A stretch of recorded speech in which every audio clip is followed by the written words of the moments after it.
Hi friends, మీకు ఈ video నచ్చితే ఈ వీడియోని లైక్ చేయండి, సబ్స్క్రైబ్ చేయండి. రాతోడు కార్ డ్రైవింగ్ చేస్తూ ఉంటే నాకు అసలు గోలే లేదు. బాగా చెప్పిన మాటలకి అమర్ గుర్తు చేసుకుంటూ లూజ్ లూజ్ అసలు గోలీ లేని మనిషి ఉంటాడా? అయినా ఏదో 2 సార్లు మిస్ అయిపోయినంత మాత్రాన అసలు ఏ గోలు లేకుండా ఎలా ఉంటారు? ఏదో ఒక చిన్న చిన్న కోరికలైనా ఉంటాయి కదా! అసలు ఏ గోలు లేదని చెప్పడం ఏంటి అని అమర్ మాట్లాడుతూ ఉంటే, సార్ ఈ గోల్ ఏంటి సార్ అని రాథోడ్ అడుగుతూ ఉంటాడు. ఏంటి రాథోడ్, నేను గోల గోలగా మాట్లాడుతున్నానా? గోలు లాంటివి ఎన్ని మాట్లాడకూడదా అని అమర్ అంటాడు. అంటే కాదు సార్, ఎవరి గోలు ఏంటి అనేది వివరం చెప్తేనే కదా నాకు కూడా అర్థమయ్యేది. ఎవరి గురించి మాట్లాడుతున్నారో చెప్పండి సార్ అని రాథోడ్ అంటాడు. ఇంకెవరి గురించి ఉంది కదా, నా ప్రాణానికి ఒక లూజు ఆ మిస్సమ్మనే. అసలు లైఫ్లో గోలే లేకుండా ఉండటం ఏంటి అని అమర్ అంటాడు. సార్, పెళ్ళైన తర్వాత ఆడవాళ్ళకి భర్తను బాగా చూసుకోవడమే కదా గోలు, అంతకన్నా ఇంకేముంటుంది అని రాథోడ్ అంటాడు. పెళ్ళైనంత మాత్రాన గోల్ లాంటిది ఏమీ ఉండకుండా ఎలా ఉంటారు రాథోడ్? ఖచ్చితంగా ఉండే ఉంటారు. ఇప్పుడు పెళ్ళైపోయింది, పిల్లల్ని చూసుకోవాలి, అది ఇది తన గోల్ని పక్కన పెట్టేసింది. మిస్సమ్మ గోల్ ఏంటో తెలుసుకొని దానిని నెరవేర్చాలి అని అమర్ అంటాడు. సార్, ఓ చిన్న లోటు, భార్య చెల్లెలిగానా తన గోల్ని తీర్చాలని అనుకుంటున్నారా? చెప్పండి సార్ అని రాథోడ్ అంటాడు. దాంతో అమర్ సీరియస్గా రాథోడ్ వైపుకు చూస్తూ ఉంటే, మేడం గారి చెల్లెలుగానే తన గోల్ని తీర్చాలనుకుంటున్నారు అంతే కదా సార్ అని రాథోడ్ అంటాడు. ఇప్పుడు ఆవిడ గోల్ తీర్చడం అంత ముఖ్యమా సార్ అని రాథోడ్ అంటే, అలా అంటావేంటి రాథోడ్? మిస్సమ్మ పిల్లల్ని ఎంత బాగా చూసుకుంటుంది. మరి తన గోల్ తీర్చడం కోసం మనం ఈ మాత్రం చెయ్యకపోతే ఎలా? తను చిన్న చిన్న కోరికలు లాంటివి నీకేమైనా తెలుసా? చెప్పు రాథోడ్, చెప్పు, నేను వాటిని తీరుస్తాను అని అమర్ అంటుంటే, సార్, మిస్సమ్మ గురించి ఇంత బాగా తెలుసుకుంటున్నారే, మిస్సమ్మ మీ మీద ఉన్న ప్రేమ అర్థం చేసుకోవటం లేదు సార్ రాథోడ్ మనసులో అనుకుంటూ ఉంటాడు. సార్, మిస్సమ్మ కోరికలు ఏంటో నాకు తెలియదు సార్ అని రాథోడ్ అంటే, మరి కనుక్కొని చెప్తావా అని అమర్ అంటాడు.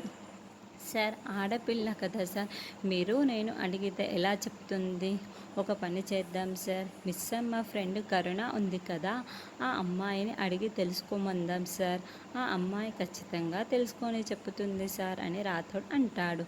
ఒకసారి ఆ అమ్మాయికి ఫోన్ చేసి కనుక్కో రాథోడ్, మనం కూడా మాట్లాడుకుందాము అని అమర్ అంటాడు. తరువాత ప్రిన్సిపాల్ నిల్చొని ఉంటే భాగి, అంజలి, రామ్మూర్తి ముగ్గురు కూడా ఎదురుగా నిల్చొని ఉంటారు. ఇక ఒకరినొకరు చూసుకుంటూ టెన్షన్ పడుతూ ఉంటారు. ఇప్పుడు నాకు ఉద్యోగం ఈవిడ ఇచ్చిందన్న విషయం భాగి ముందు బయట పెట్టేస్తుందేమో అని ఈ ప్రిన్సిపాల్ అని రామ్మూర్తి మనసులో టెన్షన్ పడుతూ ఉంటాడు.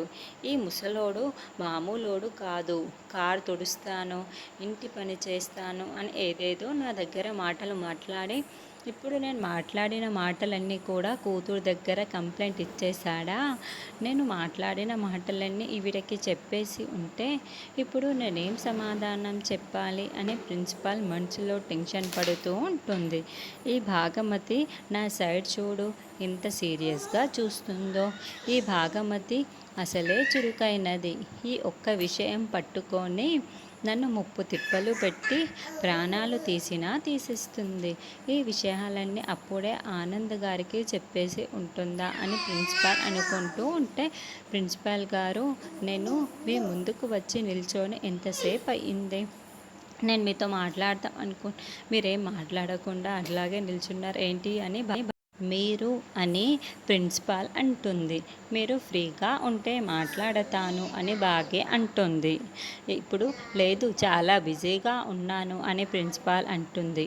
ఈవిడితో నేను మాట్లాడదాం అనుకుంటే ఈవిడ నన్ను చూసి ఎందుకు ఇలా టెన్షన్ పడుతుంది, భయపడుతుంది అని భాగ్య మనసులో అనుకుంటూ ఉంటుంది. లేదు మేడం, ఇప్పుడే నేను మీతో మాట్లాడాలి అని భాగి అంటే, మీరు ఏదైనా మాట్లాడాలి అనుకుంటే రిసెప్షన్‌లో మాట్లాడండి అని ప్రిన్సిపాల్ అంటుంది. ఇది రిసెప్షన్‌లో మాట్లాడేది కాదు.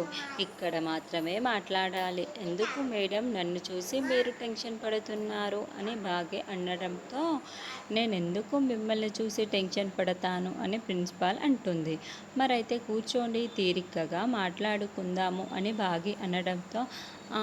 నా ఆఫీస్‌లో నాకెందుకు భయం, నేను కూర్చుంటాను అని ఇప్పుడు చెప్పండి అని ప్రిన్సిపాల్ అంటుంది. నేనేం మాట్లాడాలనుకుంటున్నానో మీకు తెలుసు కదా అని భాగ్య అనడంతో, అప్పుడే రామ్మూర్తి కంప్లైంట్ చేశాడేమో అని మళ్ళీ ప్రిన్సిపాల్ మొత్తం గుర్తు చేసుకుంటూ టెన్షన్ పడుతూ ఉంటుంది. అది అని మాట్లాడబోతూ ఉంటే, మీరేమీ మాట్లాడకండి, ముందు నేను మాట్లాడుతాను, అప్పటికి మీరు ఏదైనా మాట్లాడాల్సింది ఉంటే అప్పుడు మాట్లాడండి అంతేనని, అంతవరకు ఏమీ మాట్లాడకండి అని బాగా చెబుతూ ఉంటుంది. మీరేం మాట్లాడాలనుకుంటున్నారో నాకు తెలుసు, కానీ జరిగిన దాంట్లో అని ప్రిన్సిపాల్ అంటుంది.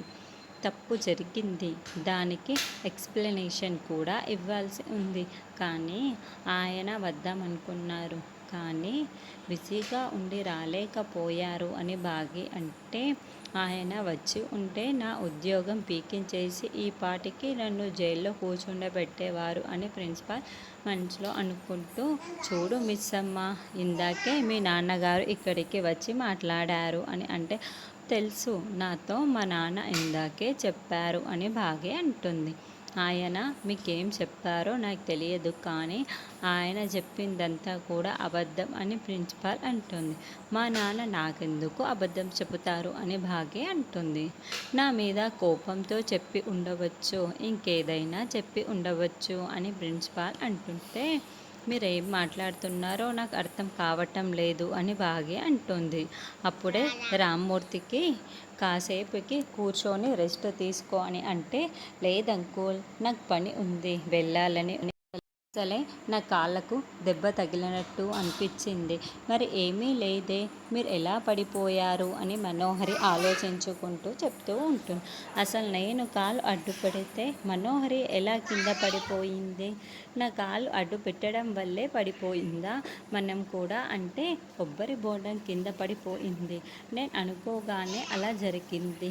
ఇది భ్రమనా లేకుంటే నిజంగా జరుగుతుందా అని ఆరు అనుకుంటూ డైనింగ్ టేబుల్ పైన ఉన్న గ్లాస్ని ముట్టుకొని చూస్తూ ఉంటుంది. అరే, నేను పట్టుకోగలుగుతున్నాను అని ఆరు